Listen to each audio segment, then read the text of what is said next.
कुछ करिए नस नस मेरी खोले हाय कुछ करिए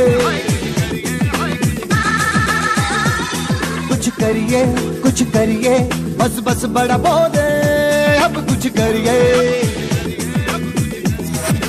ओ कोई तो चल सिद्ध फड़िए तू बेतरिए या मरिए हाय कोई तो चल सिद्ध फड़िए तू बेतरिए या मरिए शक दे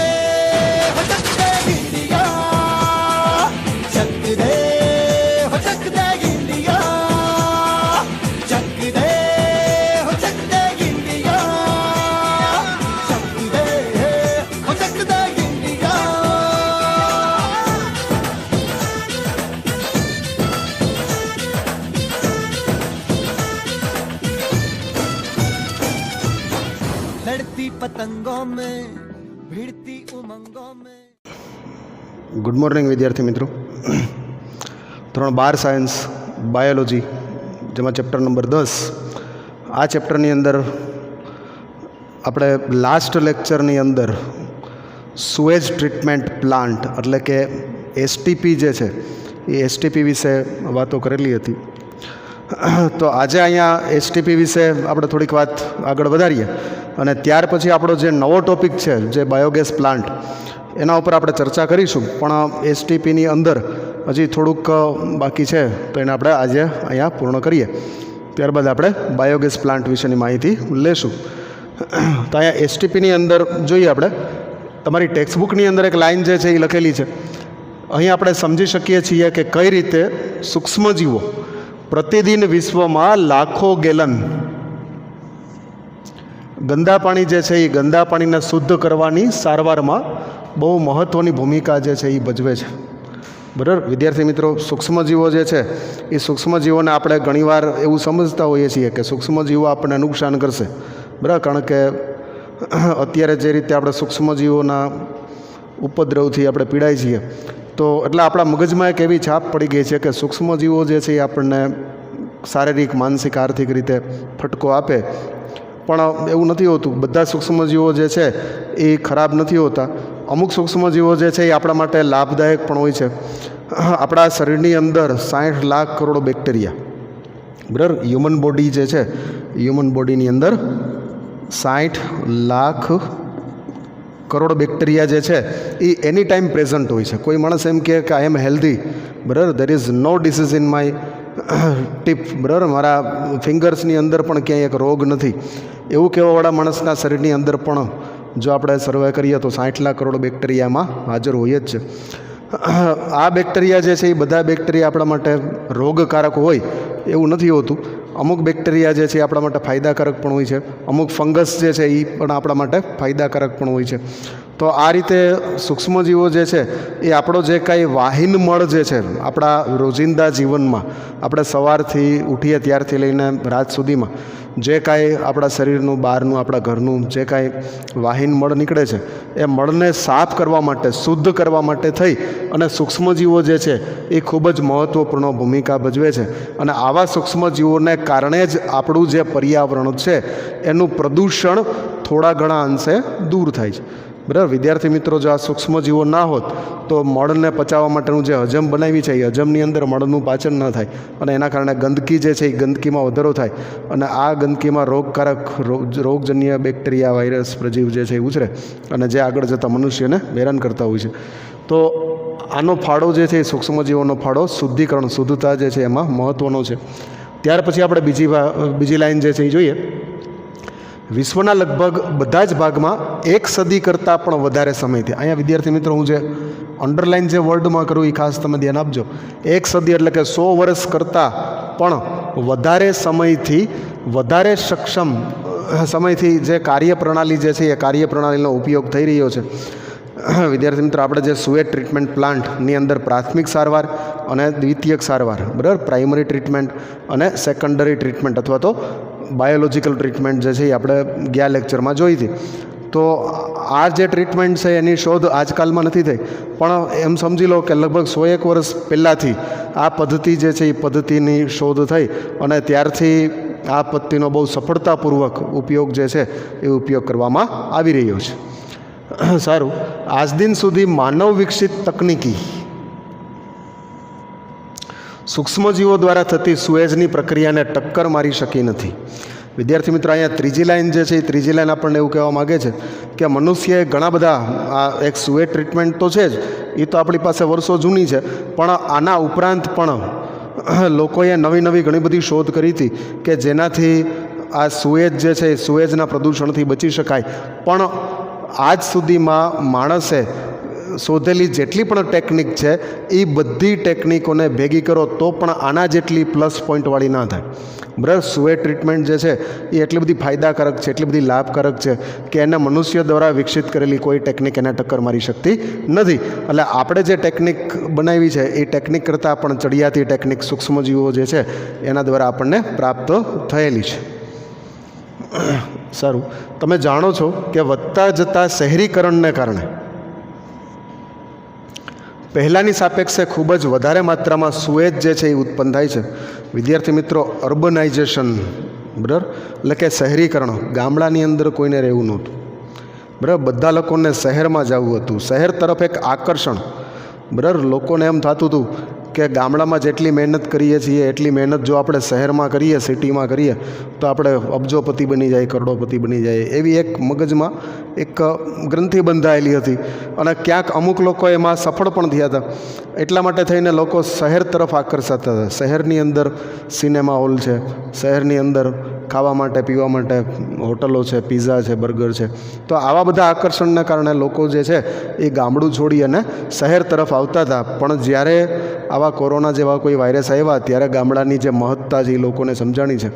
પણ છતાંય આપણે શહેરનો જે પ્રશ્ન છે આપણા ટેક્સ્ટબુક આધારિત પાછી આપણે વાત કરીએ તો શહેરીકરણ જે છે એ શહેરીકરણની સમસ્યાના કારણે મેં તમને અગાઉના લેક્ચરમાં સમજાવ્યું હતું કે શહેરની અંદર એક એપાર્ટમેન્ટ હોય તો એની અંદર 5 માળ હોય અને એમાં 20 ફ્લેટ હોય અને એક ફ્લેટની અંદર દાખલા તરીકે 5 જણા રહેતા હોય તો 20 5 100 લોકો, બરાબર, એક જ એપાર્ટમેન્ટમાં રહેતા હોય. તો આ બધા લોકો જે છે એ લોકોનો જે ગંદા પાણીનો કચરો જે છે એ કચરો બધો ભેગો થાય અને એનો નિકાલ જે છે એ નિકાલનો એક પ્રશ્ન ખૂબ જ મોટો હોય છે.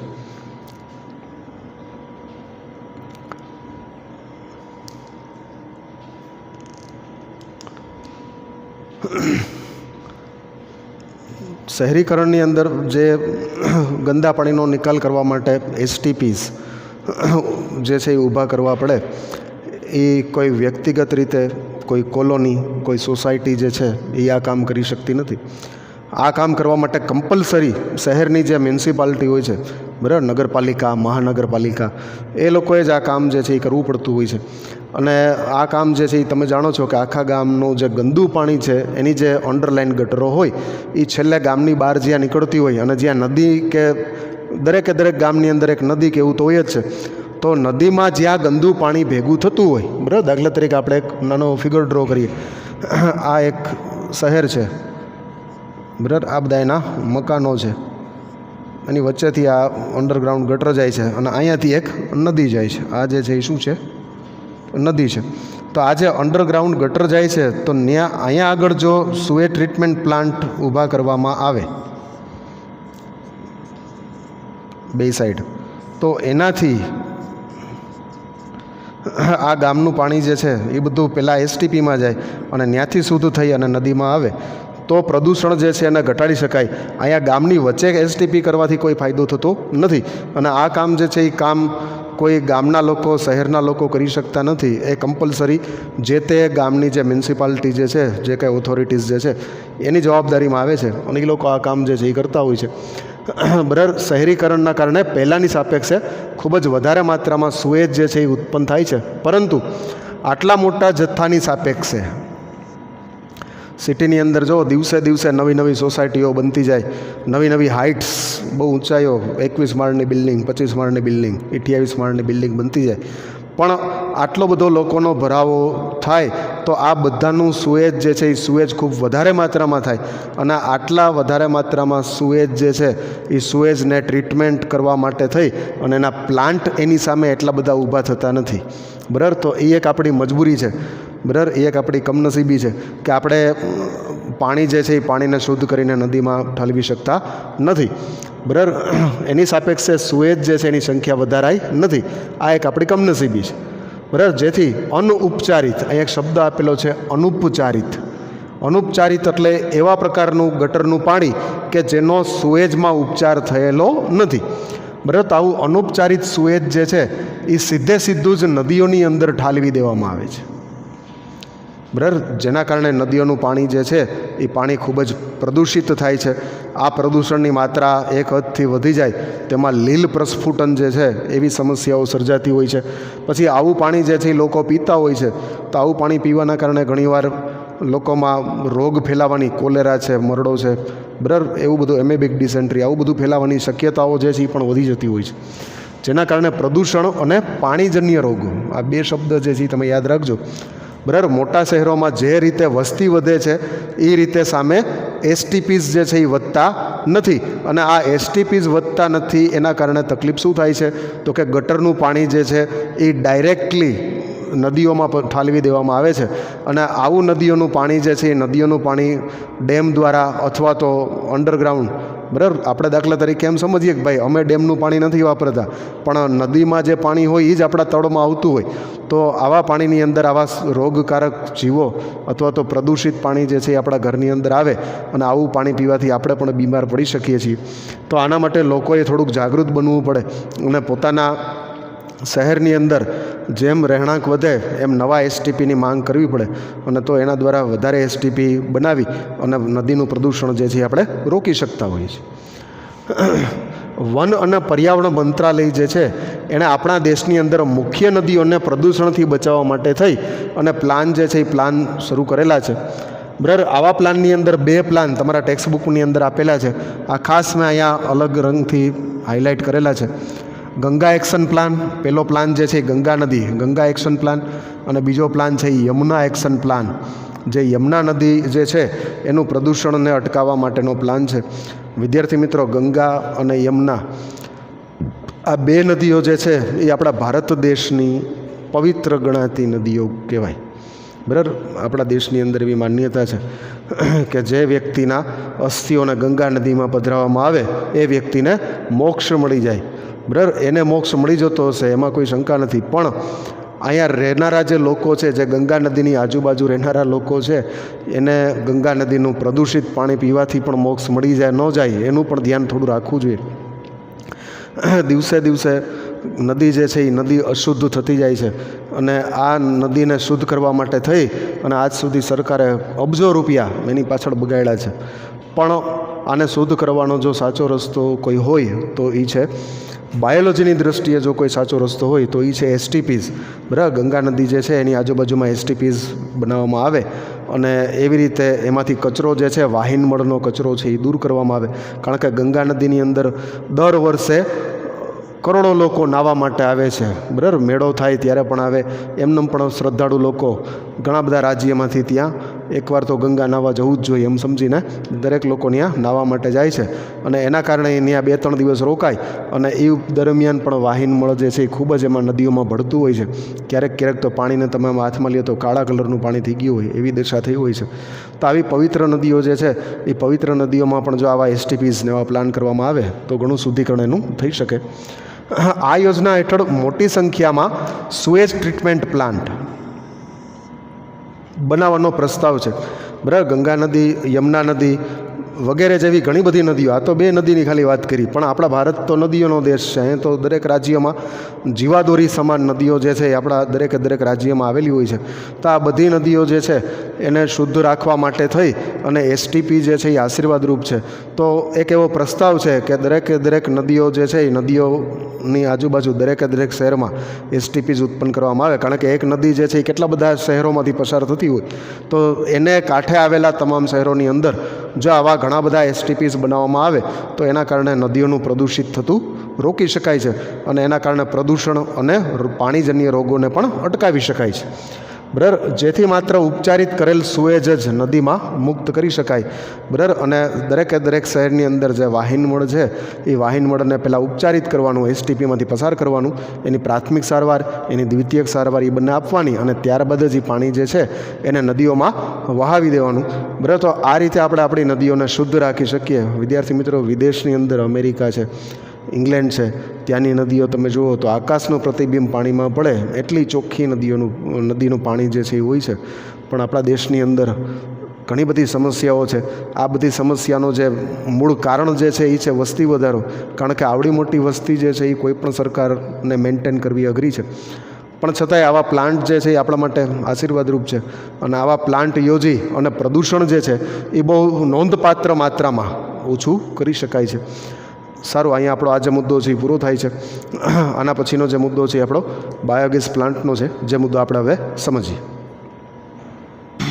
સારો વિદ્યાર્થી મિત્રો, તો હવે આજનો જે આપણો નવો ટોપિક છે બાયોગેસ પ્લાન્ટ,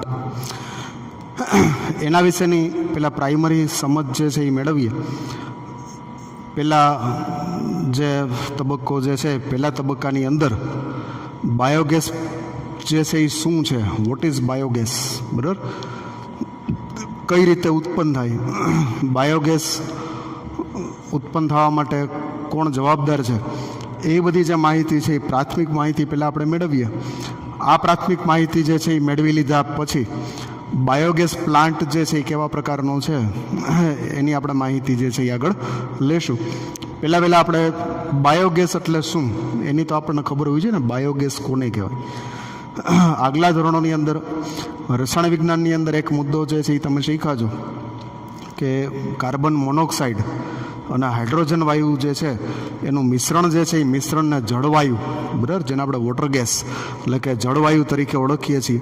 અને આ જે જળવાયુ છે એ જળવાયુ બળતણ તરીકે કામ લાગે છે.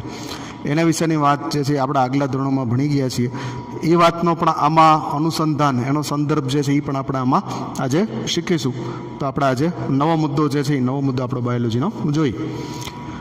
મુદ્દો છે બાયોગેસના ઉત્પાદનમાં સૂક્ષ્મજીવો. આપણો જે મુદ્દો છે એ મુદ્દો બાયોગેસના ઉત્પાદનમાં સૂક્ષ્મજીવો જે છે એનો શું ફાળો છે, what is the role of microbes એટલે સૂક્ષ્મજીવ ઇન પ્રોડક્શન ઓફ બાયોગેસ. બાયોગેસના પ્રોડક્શનમાં સૂક્ષ્મજીવો શું રોલ ભજવે છે, શું ભાગ ભજવે છે એ આપણે જોઈએ. સારું, વાક્ય નંબર પહેલું છે, બાયોગેસ એ વાયુઓનું મિશ્રણ છે જેમાં મુખ્ય ઘટક મિથેન વાયુ છે જે સૂક્ષ્મ જીવોની પ્રક્રિયા જે છે એના દ્વારા મેળવાય છે. આ જે લીટી છે એમાં તમારે યાદ રાખવાનું છે બાયોગેસનો જે મુખ્ય ઘટક છે એ મુખ્ય ઘટક મિથેન વાયુ છે. વિદ્યાર્થી મિત્રો, મિથેન વાયુ એટલે CH4, બરાબર. તમે ઓર્ગેનિક કેમિસ્ટ્રીની અંદર ભણતા હશો, મિથેન કાર્બન વચ્ચે અને ચારે બાજુ હાઇડ્રોજન. તો આ જે મિથેન વાયુ જે છે એ મિથેન વાયુ આપણો બાયોગેસ જે છે એ બાયોગેસનો મુખ્ય ઘટક છે. એક ચોખવટ કરી દઉં, શહેરની અંદર આપણે જે બાટલા વાપરીએ છીએ, લાલ બાટલા ગેસના, બરાબર, પૂરા થઈ જાય એટલે પાછા મંગાવવાના, આ બાટલાની અંદર બ્યુટેન વાયુ છે. ખાસ યાદ રાખજો મિત્રો, ક્યારેક આવું MCQ જે છે એ ફેરવીને પૂછાઈ શકાય કે શહેરની અંદર ફલાણા ભાઈને ઘરે લાલ બાટલો આવે છે, તો આ લાલ બાટલાની અંદર કયો વાયુ હશે? તો આ જે બાટલો જે છે, બોટલ જે છે, એની અંદર રાંધણ ગેસની જે બોટલ છે, આ રાંધણ ગેસની બોટલની અંદર જે વાયુ છે એ વાયુ બ્યુટેન વાયુ છે.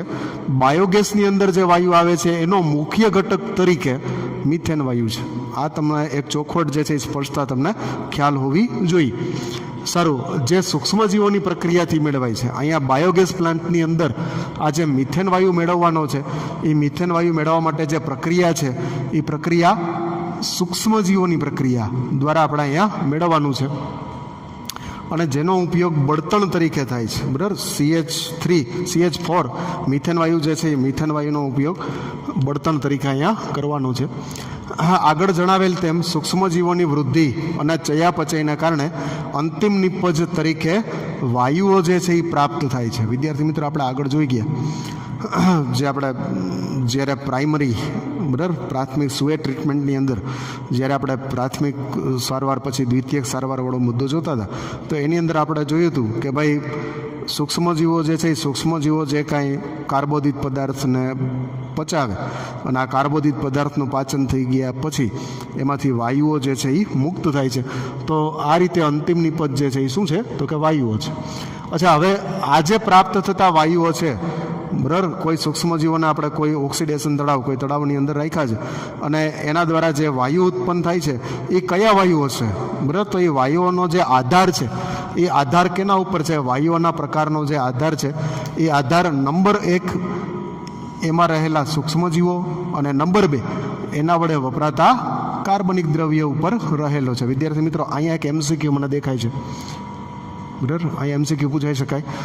બરાબર, કોઈ પણ એસટીપીનો પ્લાન્ટ જે છે એ એસટીપીના પ્લાન્ટમાંથી કયા વાયુ ઉત્પન્ન થશે એ આપણે કઈ રીતે નક્કી કરી શકીએ? તો એનો જવાબ એવો છે કે એસટીપીની અંદર કયા પ્રકારના સૂક્ષ્મજીવો અંદર નાખ્યા છે અને એમાં કયા પ્રકારના કાર્બનિક દ્રવ્ય જે છે એ અંદર છે એના ઉપર એનો આધાર જે છે એ આધાર રહેલો છે કે એમાંથી કયા પ્રકારના વાયુઓ ઉત્પન્ન થશે. સારું, દાખલા તરીકે એક બીજી વાત કરીએ. ખીરાનું આથવણ જે છે, ખીરાનું આથવણ લઈ આવવા માટે થઈ અને મેં તમને કીધું હતું કે ભાઈ આપણે ઘેરે ઇડલી ઢોસા બનાવવા હોય તો એના માટે આપણે જનરલી લેક્ટોબેસિલસ નામના બેક્ટેરિયા જે છે એના દ્વારા આપણે ખીરું બનાવીએ અને એમાં આથવણ છાશ નાખીને, ટૂંકમાં છાશ નાખીએ એટલે લેક્ટોબેસિલસ બેક્ટેરિયા આપણે એમાં નાખ્યા અને એના દ્વારા ખીરાની અંદર આથવણ જે છે એ આપણે મેળવ્યું છે. તો એની સામે જો માર્કેટમાં તમે તૈયાર ખીરું લેવા જાઓ અથવા તો બેકરીમાં તમે જાઓ તો ત્યાં આ જ આથવણની પ્રક્રિયા બેક્ટેરિયાથી નહીં પણ બેકર્સ યીસ્ટ દ્વારા, બરાબર, એટલે કે એક પ્રકારની યીસ્ટ દ્વારા આ પ્રક્રિયા જે છે એ કરવામાં આવતી હોય છે. પછી ચીઝ જે છે એ ચીઝ બનાવવાની પ્રક્રિયા તમને ખબર જ છે, બરાબર. રોકવીફોર્ડ ચીઝ, આવા ચીઝના 2 પ્રકાર જે છે આપણે અગાઉના લેક્ચરની અંદર શીખી ગયા છીએ, કઈ રીતે બેક્ટેરિયા અને કઈ રીતે યીસ્ટ જે છે એ રીતે અલગ અલગ ઉત્પાદન જે છે આપણને કરી આપે છે. બીજા નંબરમાં પીણાઓ જે છે એ પીણાઓના ઉત્પાદન સમયે, બરાબર, અને પીણા જે છે એ પીણા આપણા આલ્કોહોલવાળા અને આથવણવાળા પીણાઓ જે છે એ બધા પીણાઓ બનાવતી વખતે અલગ અલગ પ્રકારના સૂક્ષ્મજીવો જે છે એનો ઉપયોગ કરેલો હતો. પણ તમારે યાદ એટલું રાખવાનું છે વિદ્યાર્થી મિત્રો, આપણે ખીરું બનાવીએ તો પણ ભલે, ચીઝ બનાવીએ તો પણ ભલે અને પીણાઓ બનાવીએ તો પણ ભલે, આ દરેક વસ્તુમાં જે મુખ્ય વાયુ જે છે એ મુખ્ય વાયુ કોણ છે? તો કે કાર્બન ડાયોક્સાઇડ, CO2 તો બનશે જ, બરાબર. કારણ કે ખીરું જે છે એ ખીરું તપેલામાં થોડુંક હોય અને એ ફૂલીને આખું તપેલું ભરાઈ જાય તો એ કાર્બન ડાયોક્સાઇડ વાયુ ઉત્પન્ન થવાના કારણે, બરાબર. તમે માર્કેટમાંથી જે ખમણ ખાવ છો એ ખમણમાં તમને છિદ્રો દેખાય છે, કાણા કાણા દેખાય છે, એ કોના કારણે? Carbon dioxide. ચીઝની અંદર જે કાણા કાણાની આખી પેટર્ન, એનું ટેક્સચર દેખાય છે એ પણ કોના કારણે છે? તો કે એમાંથી ઉત્પન્ન થતા કાર્બન ડાયોક્સાઇડને કારણે છે. એટલે CO2 વાયુ જે છે એમાંથી ઉત્પન્ન થાય છે. સારું, આમ છતાં સેલ્યુલોઝ ઘટક, હવે આપણે મેઇન વાત ઉપર આવીએ. સેલ્યુલોઝ ઘટક પર ઉછેર પામતા કેટલાક અજારક બેક્ટેરિયા મોટા પ્રમાણમાં મિથેન વાયુ સાથે કાર્બન ડાયોક્સાઇડ અને હાઇડ્રોજન જે છે એનું સર્જન કરે છે. વિદ્યાર્થી મિત્રો, અહીંયા ખાસ ધ્યાન આપજો. સેલ્યુલોઝ જે છે એ સેલ્યુલોઝ એટલે શું? તો કે વનસ્પતિ કોષ જે છે એ વનસ્પતિ કોષની લાક્ષણિકતા, તો કે વનસ્પતિ કોષ દિવાલ ધરાવે છે. અચ્છા, આ કોષ દિવાલ જે છે એ શેની બનેલી છે? તો કે સેલ્યુલોઝની. અચ્છા, આ સેલ્યુલોઝ જે છે એ સેલ્યુલોઝનું પાચન જે છે એ પાચન કરતા બેક્ટેરિયા, બરાબર, સેલ્યુલોઝનો ખોરાક તરીકે ઉપયોગ કરી અને એ ઘટક ઉપર ઉછેર પામતા કેટલાક અજારક બેક્ટેરિયા, બરાબર, એનએરોબિક એટલે કે અજારક બેક્ટેરિયા જે છે એ જ્યારે સેલ્યુલોઝને તોડે છે ત્યારે એમાંથી શું બને છે? મોટા પ્રમાણમાં મિથેન વાયુ અને એની સાથે કાર્બન ડાયોક્સાઇડ અને H2 વાયુ જે છે એનું સર્જન પણ થાય છે. તો આવા પ્રકારના જે અજારક બેક્ટેરિયા છે એ અજારક બેક્ટેરિયાને સંયુક્તપણે મિથેનોજેન્સ કહે છે. વિદ્યાર્થી મિત્રો, આ જે છે એ વન લાઇનર ડેફિનેશન, બરાબર, આ જે છે એ શું છે? તો કે વન લાઇનર ડેફિનેશન, OLD, બરાબર, વન લાઇનર ડેફિનેશન છે. મિથેનોજન્સ કોને કહે છે? બરાબર, આવી એક ડેફિનેશન જે છે એ ડેફિનેશનનો તમારે જવાબ લખવાનો છે. સેલ્યુલોઝ ઘટક પર ઉછેર પામતા કેટલાક અજારક બેક્ટેરિયા મોટા પ્રમાણમાં મિથેન વાયુની સાથે કાર્બન ડાયોક્સાઇડ અને હાઇડ્રોજન સર્જે છે. આવા બેક્ટેરિયાને સંયુક્તપણે મિથેનોજન્સ કહે છે. રેડી ભાઈ, સમજાઈ ગયું બધાને? એકદમ ઇઝી વન લાઇનર ડેફિનેશન છે, બરાબર. મિથેનોજન્સ એટલે શું? તો કે સેલ્યુલોઝ જે છે, દાખલા તરીકે પશુઓ સેલ્યુલોઝ ખાય છે તો પશુઓના જઠરની અંદર અમુક અજારક બેક્ટેરિયા રહેલા હોય છે જે સેલ્યુલોઝનું પાચન કરે અને સેલ્યુલોઝનું પાચન થવાથી મિથેન, કાર્બન ડાયોક્સાઇડ અને હાઇડ્રોજન વાયુ ઉત્પન્ન થાય છે. તો આવા પ્રકારના બેક્ટેરિયા કે જે સેલ્યુલોઝને તોડે છે એને આપણે શું કહીએ છીએ? અને મિથેન વાયુ ઉત્પન્ન કરે છે એને આપણે શું કહીએ છીએ? મિથેનોજન્સ. ટૂંકમાં ઇન શોર્ટ, મિથેન વાયુ ઉત્પન્ન કરતા બેક્ટેરિયા મિથેનોજન્સ. રેડી? ઇન શોર્ટ, એકદમ શોર્ટમાં કહીએ તો મિથેન વાયુ, સેલ્યુલોઝમાંથી મિથેન વાયુ ઉત્પન્ન કરતા અજારક બેક્ટેરિયા એટલે મિથેનોજન્સ. સારું, ત્યાંથી આપણે આગળ જઈએ. અને એમાં એક બેક્ટેરિયા જે છે એને મિથેનોબેક્ટેરિયમ પણ કહેવામાં આવે છે. એક બેક્ટેરિયાની એક જાત છે જેને આપણે શું કહેતા હોઈએ છીએ? મિથેનોબેક્ટેરિયમ કહેતા હોઈએ છીએ. આ પ્રકારના બેક્ટેરિયાની હાજરી જે છે એ સુએજ ટ્રીટમેન્ટના અજારક સ્લજમાં જોવા મળે છે. વિદ્યાર્થી મિત્રો, અહીંયા ફરી પાછો તમારા માટે એક MCQ બને છે. મિથેનોજન્સની હાજરી STPમાં ક્યાં જોવા મળે? બરાબર, એકદમ સિમ્પલ સાદો એવો MCQ. બરાબર, મિથેનોજન્સ જે છે એની હાજરી તમને STPમાં ક્યાં જોવા મળે? તો STPની અંદર આ પ્રકારના બેક્ટેરિયાની હાજરી જે છે એ સુએજ ટ્રીટમેન્ટના અજારક સ્લજમાં જોવા મળે. અહીંયા વિદ્યાર્થી મિત્રો ખાસ યાદ રાખજો, અજારક સ્લજ તમને ઓલરેડી મેં સમજાવ્યું છે. સ્લજ કોને કહેવાય, ફ્લોક્સ કોને કહેવાય, એની બધી ચર્ચા આપણે આગલા લેક્ચરમાં કરેલી છે. તો અજારક સ્લજ જે છે એ અજારક સ્લજની અંદર કોણ જોવા મળે? મિથેનોબેક્ટેરિયમ. મિથેનોબેક્ટેરિયમ શું છે? મિથેનોજેન્સ છે. બરાબર, તો આ રીતે ત્યાં જોવા મળે છે. સારું, આ પ્રકારના જે બેક્ટેરિયા છે એ ઢોરના એટલે કે પશુઓના આમાશય, બરાબર, એટલે કે રૂમેન, જઠરનો એક ભાગ છે, એમાં પણ જોવા મળે છે. વિદ્યાર્થી મિત્રો, પશુઓ જે છે, ગાય છે, ભેંસ છે, એને તમે ઘણીવાર જોયા હશે કે એને જ્યારે જે પણ ખાવાનું મળે તો એ ખાઈ લે છે. એને ચાવવાની કશી માથાકૂટ બહુ નથી કરતા. બરાબર, જેવું તેવું ચવાય ન ચવાય સીધું ગળે ઉતારી દે છે. બરાબર, એની પાછળનું કારણ એ છે કે એને ખોરાક માટે સતત આમ તેમ દોડાદોડી કરવી પડે, પ્લસ કોમ્પિટિશન. એક ગાય કે ભેંસ ખાતી હોય તો બાજુમાં બીજા આવીને ખાવા માંડે, તો આવી સ્પર્ધાનો પણ એને સામનો કરવો પડતો હોય. તો ન્યા ઊભા રહીને આપણી જેમ 42 વખત કોળીઓ ચાવવું એને પોસાય નહીં. એટલે એ શું કામ કરશે? એને જેટલું ખાવાનું જ્યારે મળશે ત્યારે ખાઈ લેશે. ત્યાર પછી એ શું કરશે કે વાગોળશે. બરાબર, બેઠા બેઠા બધું પેટમાંથી અડધું ચાવેલું હોય એ બહાર કાઢી વાગોળશે, પછી પાછું એને ગળે ઉતારશે. તો આપણને એમ થાય કે આ આવું કઈ રીતે કરી શકતી હશે? આપણે તો એવું કરી શકતા નથી. તો એવું કરી શકવાનું કારણ જે છે એવું છે કે પશુઓનું જઠર જે છે એ 2 ખાનાઓનું બનેલું છે. એમાં અલગ અલગ ડિવિઝન છે, વિભાગ છે. બરાબર, એનો એક વિભાગ જે છે એ શું કરે છે? ખોરાકનો હંગામી સંગ્રહ કરે, પછી વળી પાછું એ મોઢામાં આવે, ચવાય, વાગોળાય, પાછું અંદર જાય, પછી એના રૂમેનની અંદર જાય. તો આ રૂમેનની અંદર પછી પાચન જે છે એનું થતું હોય છે. અને ઢોર જે છે એ ઢોરનો મુખ્ય ખોરાક છે લીલી વનસ્પતિ. અને લીલી વનસ્પતિમાં જે વનસ્પતિ કોષની સંખ્યા વધારે હોય, અને વનસ્પતિ કોષની સંખ્યા વધારે હોય એટલે કોષ દિવાલો પણ વધારે હોય. અને આ કોષ દિવાલ સેલ્યુલોઝની બનેલી છે એટલે સેલ્યુલોઝની માત્રા વધારે હોય. તો આ સેલ્યુલોઝનું પાચન જે છે એ પાચન પશુઓ જે છે એ પશુઓ દ્વારા કરવામાં આવતું હોય છે. વિદ્યાર્થી મિત્રો, એક વસ્તુ યાદ રાખજો, આપણે મનુષ્ય જે છે એ મનુષ્ય સેલ્યુલોઝનું પાચન કરી શકતા નથી. આપણે સેલ્યુલોઝનું પાચન નહીં કરી શકીએ. બરાબર, પશુઓ જે છે એ સેલ્યુલોઝનું પાચન કરી શકે, કારણ કે સેલ્યુલોઝને તોડવા માટે એક ઉત્સેચક છે જેનું નામ છે સેલ્યુલેઝ, જે પશુઓના શરીરમાં ઉત્પન્ન થાય છે. પણ આપણા શરીરમાં સેલ્યુલેઝ નામનો ઉત્સેચક છે એ ઉત્પન્ન થતો નથી.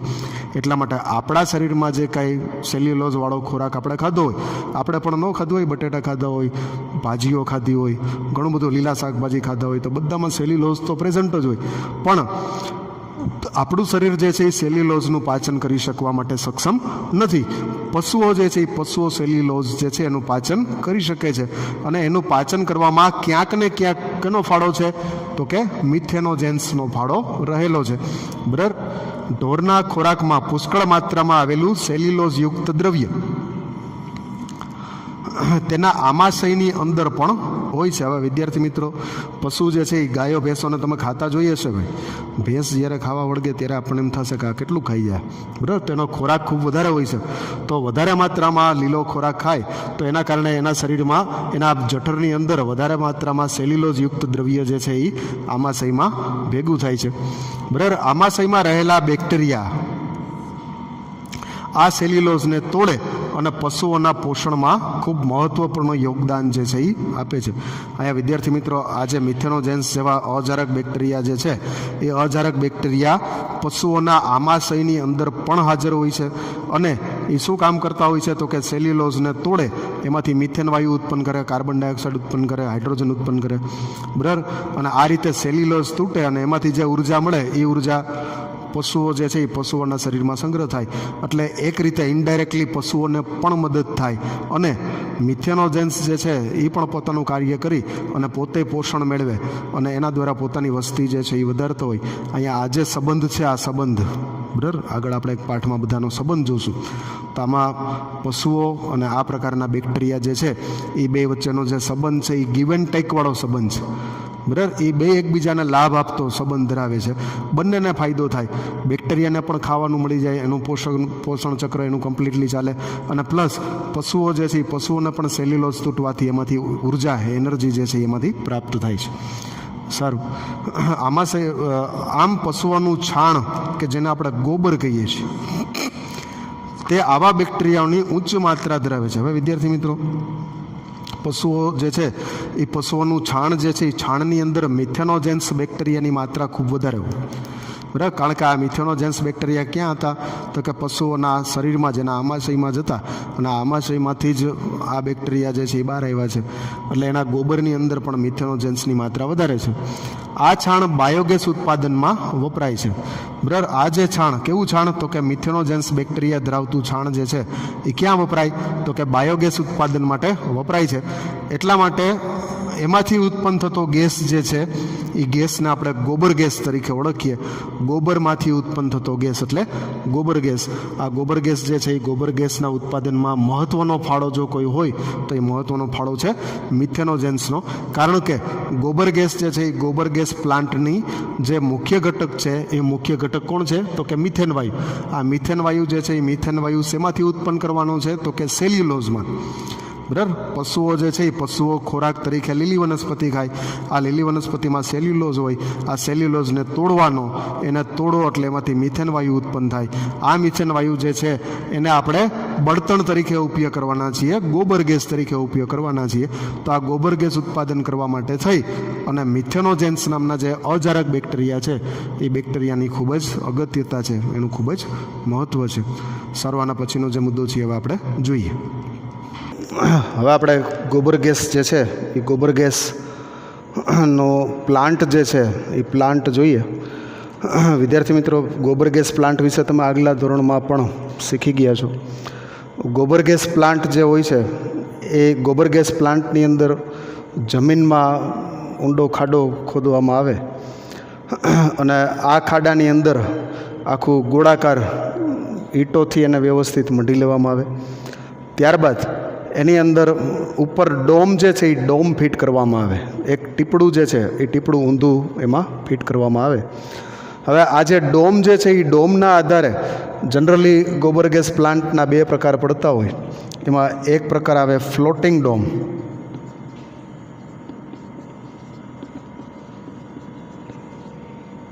પ્લાન્ટ, અને બીજો પ્રકાર જે છે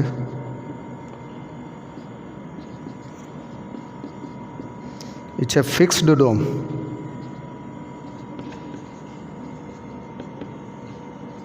પ્લાન્ટ, બરાબર. ફ્લોટિંગ ડોમ પ્લાન્ટ જે છે એમાં ડોમ ઉપર તરતું હોય. એટલે ક્યારેક માની લો કે સાફ સફાઈ કરવાની થાય અમુક ટાઈમે, 2 વર્ષે 5 વર્ષે, તો એ ઉપર તરતું ડોમ છે એને કાઢી અને મૂકી દેવાનું અને સાફ સફાઈ વ્યવસ્થિત કરીને પાછું એને ફિટ કરી દેવાનું. એવી સુવિધા એમાં ઉપલબ્ધ હોય. ફિક્સ ડોમ જે છે એ ફિક્સ ડોમમાં આવી સુવિધાઓ નથી મળતી. એટલે મોટાભાગે જનરલી ફ્લોટિંગ ડોમ પ્રકારનું જે ગોબર ગેસ પ્લાન્ટ છે એનો લોકો દ્વારા સ્વીકાર વધારે કરવામાં આવતો હોય છે. તો અહીંયા આપણી ટેક્સ્ટબુકની અંદર એક આકૃતિ આપેલી છે, એ આકૃતિને આપણે જોઈએ અને ત્યારબાદ એનું વર્ણન જે છે એ વર્ણન પણ જોશું. અહીંયા તમે જોઈ શકો છો, અહીંયા જમીનની અંદર એક ઊંડો ખાડો કરેલો છે. આ ખાડાની અંદર જે છાણ નાખવાનું છે, છાણ અને પાણીનું મિક્સિંગ. વિદ્યાર્થી મિત્રો, ખાસ યાદ રાખજો, ગોબર ગેસ પ્લાન્ટમાં પશુઓનું છાણ જ ચાલશે, બરાબર. એની અંદર બીજું કોઈ વસ્તુ ચાલશે નહીં. તો કારણ કે ગોબરની અંદર મિથેનોજન્સ નામના બેક્ટેરિયા હોય છે, માનવ મળમાં હોતા નથી, માટે માનવ મળમાંથી ગોબર ગેસ બનતો નથી. તો અહીંયા જે પ્લાન્ટ જે છે એ પ્લાન્ટની અંદર છાણ અને પાણી જે છે એ પાણી અને છાણ બંને મિક્સ કરી અને રગડો જે છે એ રગડોમાં નાખવામાં આવે છે. જે બધો રગડો જે છે આની અંદર પાચન ટાંકો, અહીંયા શબ્દ લખ્યો છે પાચન ટાંકો, એની અંદર આ બધો રગડો જે છે એ બધો અંદર જતો રહે છે.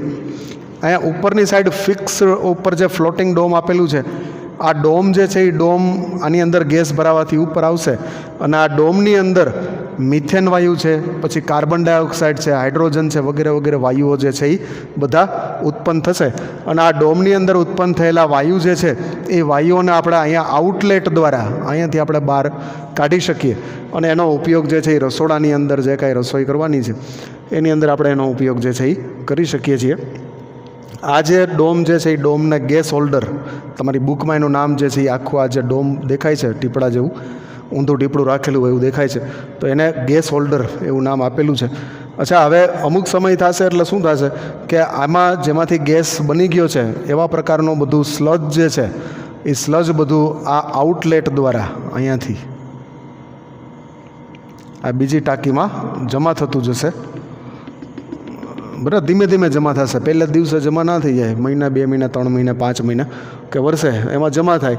પછી સ્લજને બહાર કાઢી લેવાનું, જે ખાતર તરીકે, કુદરતી ખાતર તરીકે જેનો ઉપયોગ જે છે એ કરી શકાય છે. એકદમ સિમ્પલ રચના, આમાં કોઈ અટપટી રચના નથી. બરાબર, જમીનની અંદર ખાડો કરવાનો છે, આ ખાડાને વ્યવસ્થિત આવી રીતે પાકો બનાવી લેવાનો છે, ઈંટથી વ્યવસ્થિત રીતે પાકો બનાવી લેવાનો. આ પાકો બનાવી લીધા પછી અહીંયાથી એક ઇનપુટ માટેનું આ જે છે એ શું છે, આ ઇનપુટ કરવાનું છે. આમાંથી છાણ અને પાણી જે છે બધું આમાંથી ઇનપુટ કરવાનું. આ ઇનપુટ કરશો એટલે છાણ અને પાણી જે છે એમાં મિથેનોજન્સ બેક્ટેરિયા સેલ્યુલોઝનું પાચન કરશે અને જે મિથેન વાયુ અને કાર્બન ડાયોક્સાઇડ અને હાઇડ્રોજન બધા ઉત્પન્ન થશે એ બધો કેમાં જશે તો કે આ ગેસ હોલ્ડરમાં જશે. ગેસ હોલ્ડર એટલે ઊંધું ટીપડું એક રાખેલું છે એની અંદર જશે અને એની અંદર વાયુનું પ્રેશર આવશે એટલે એ ઉપરથી અહીંયા આઉટલેટ આપેલું છે એના દ્વારા બહાર કાઢી શકાશે અને જે આપણે રસોડાની અંદર બળતણ તરીકે ગેસ વાપરવો હોય ને આપણે લઈ જઈ શકીએ. પછી અમુક ટાઈમે જ્યારે આમાં જ્યારે સ્લજ વધારે ભરાઈ જશે ત્યારે એ સ્લજ ઓટોમેટિક અહીંયા તમે જોઈ શકો છો આનું કનેક્શન અને આનું કનેક્શન જોઈ શકો છો. અહીંયા આ ટાંકી નીચે છે અને આ ટાંકી ઉપર છે. અહીંયા કનેક્શનમાં જો આ જે મુખ્ય ટાંકો છે પાચન ટાંકો એ ઉપર છે અને આ સ્લજવાળો ટાંકો છે એ નીચો છે. એટલા માટે અહીંયાથી સ્લજ બધું જે છે એ જમા થતું ધીમે ધીમે અહીંયા આવશે અને આ ટાંકામાંથી આ સ્લજ જે છે એને કાઢી અને પછી એનો ઉપયોગ જે છે એ ખાતર તરીકે કરી શકાય છે. તો આવી એકદમ સિમ્પલ સોબર રચના છે, તમારી બુકની અંદર આપેલી જ છે. આ રચનાને 2-3 વખત દોરી નાખશો એટલે બધું એનું સમજાઈ જશે. બરાબર, છતાં પણ કાંઈ પ્રોબ્લેમ હોય તો મને કહેજો. બરાબર, જોકે આમાં પ્રોબ્લેમ જેવું કશું છે જ નહીં. તો અહીંયા આ રીતે મિથેન વાયુ જે છે એ મિથેન વાયુ બળતણ તરીકે ઉપયોગી છે અને એનો ઉપયોગ જે છે એ કરી શકીએ અને એના દ્વારા પશુપાલન જે છે એ પશુપાલનનો એક વધારાનો લાભ લઈ શકીએ. આપણે અગાઉના પાઠની અંદર પણ આપણે વાત કરી હતી ભાઈ, પશુપાલન જે છે એ પશુપાલન ખાલી એકલું ખેતી કરવાથી હવે બરાબર રહી શકાય એમ નથી. હવે ખેતીની સાથે સાથે આવા 2-3 એને સાથે જોડાયેલા જે ફેક્ટર્સ છે એનો ઉપયોગ કરવાનો સમય આવી ગયો છે. તો ગોબર ગેસ જે છે એ ગોબર ગેસ દ્વારા બરાબર બાટલાના જે કાંઈ 700-800 રૂપિયા દર મહિને છે એ બચાવી શકાય અને એના દ્વારા ઘરની અંદર આપણે રાંધણ ગેસનો જે પ્રોબ્લેમ છે એ સોલ્વ કરી શકીએ. બળતણની એક સમસ્યા છે એ આપણે સોલ્વ કરી શકીએ. આવો એની થિયરી જે છે એ જોઈએ.